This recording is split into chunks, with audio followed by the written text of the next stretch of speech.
And you see, my husband is frightened to death. I believe that his brother was murdered to keep him in, because he had gone through 4 years of this mind control.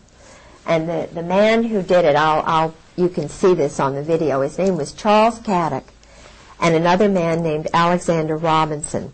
Alexander Robinson was a Marine, very well-connected Presbyterian family, whose family member was the influential one who brought over the Saudis.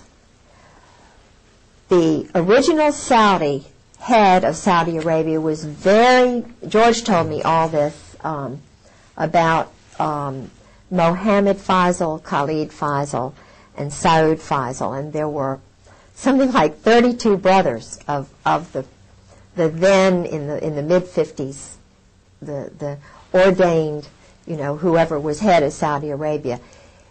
It was actually the United States who chose that person, because the United States, through Charles Caddock and that group, murdered the good one, the one whom everybody liked, who was well educated, and who was normal.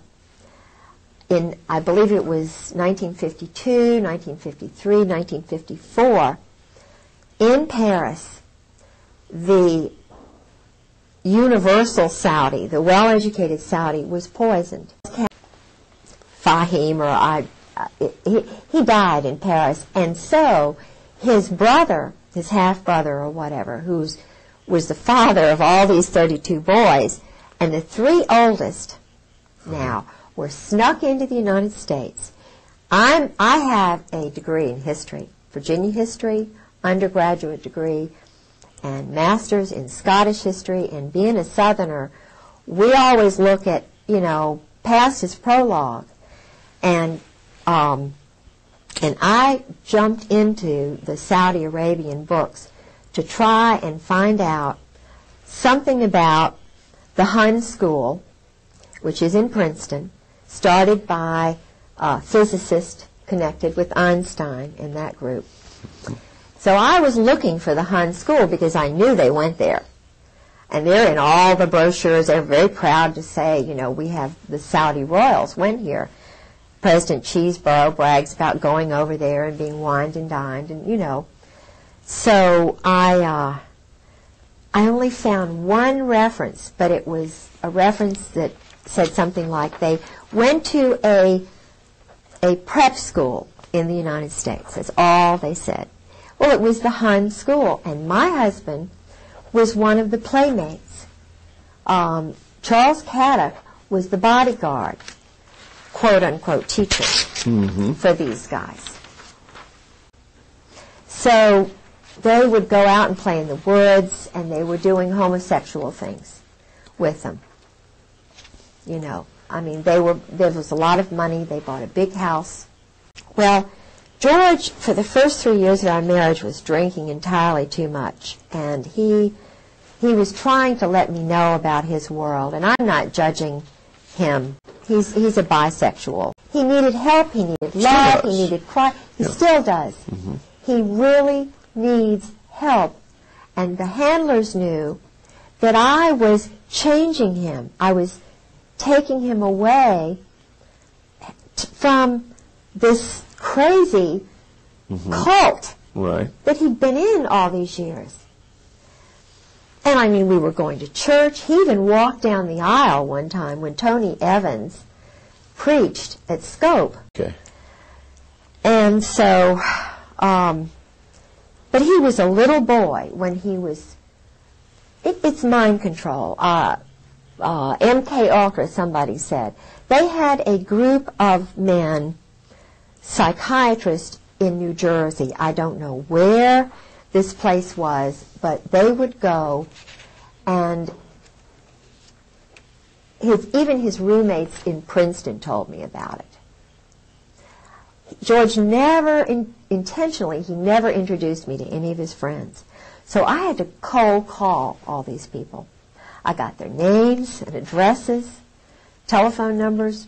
I called all these roommates at the Hun School and at Princeton. Mm-hmm. They told me things about George and, holding hands with, with Caddick and other people, about being a cheerleader. He was a cheerleader for at Princeton. At Princeton. Okay. And he traveled with the football team. Okay. And here is a guy like that. They put him in the Marine Corps. I don't think that was very nice. Do you know what I'm saying? It was hard for him. They wanted him long term. And it's because of the Saudis. This is what I believe and what his roommate believes. He had a roommate at Princeton who was also at the Hun, who's a dear, dear, wonderful. His mother is an Anglican. His father was a Jewish doctor from Brooklyn, and Jack is a dear. And we talk to each other a lot on the phone. George sort of, dismissed him because George was getting in with another crowd. George got into Cap and Gown, which is the same kind of fraternity. I mean, it's an eating club at Princeton for intelligence officers, football players, and so forth. But I have a feeling that Cap and Gown has a lot of intelligence officers and boys who may have been raped. Of course, they'd never talk about it. Right. But I know that the initiation is, they get very drunk, and even in the Marine Corps they do that. It's called dining in. They have the shellback ceremony. They do a lot of homosexual enticement. The boys are, when they come in, when they're new recruits, they strip them nude, they violate their personal parts. Yeah, sure, because the cream of the crop is doing this. They're having group sex. Tail hook. In fact, when I was single in Norfolk, I know one of the people who was deeply involved with tail hook, who was the captain of the Saratoga, was very much involved with this kind of behavior. And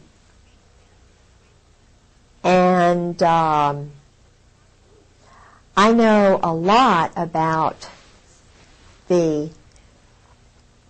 I never thought about group sex. This is so awful for me to contemplate that these orgies are going on all over the Mediterranean, that the captains, lieutenants, the men who rise to the top are the ones who are picked to play the games, the pool parties, the nude pool parties. And they have the secretaries who come in. I've talked to 3 guys, and of course my husband, who went to these parties. But what they do is, and this is General Al Gray, who was the main prime mover, they would go to a place like Aix-les-Rosés, where Charles Caddick, this teacher who inducted, got my husband into it, he retired in one of these all-male party houses on the Mediterranean. I mean, that's where and my husband kept up with him. Start off with the wild secretaries. It's kind of, my husband did those in Indonesia. He did them at a place in Northern Virginia with his first wife. I did not know any of this. I knew absolutely none of this when I married him. He told me he was loyal to his wife. He wanted me to think he was just apple pie, because I'm just a one-man woman. Right. When I took that oath to marry him, love, honor, and obey, that's me.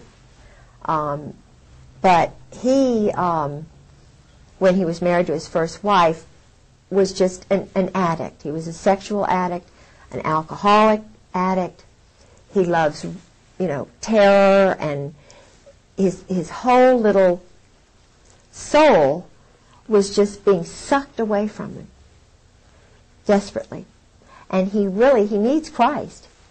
He needed me day in and day out. He did not need to be, what he's doing now is running more of these operations. Of course he was one of those profile boys. But the difference between Bill Clinton, and I'm not saying Bill Clinton's better, but Bill Clinton did not he didn't know anything about the assassinations. Bill Clinton, when I was living with Sarah McClendon, the senior White House correspondent, who saved my life, because she said, Mrs. Griggs, you get up here to Washington right now or you're dead. You're going to be dead. And I still feel as though I probably will be. I'll certainly be financially ruined.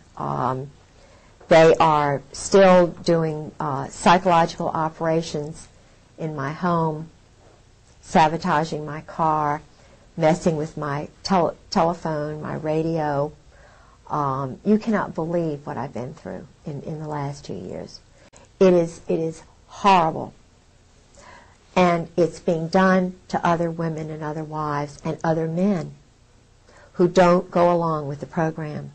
They are murdering Marines. They're murdering sailors. One of the things that was happening to me after, I must tell you about General Joy. I found his name all through the diary.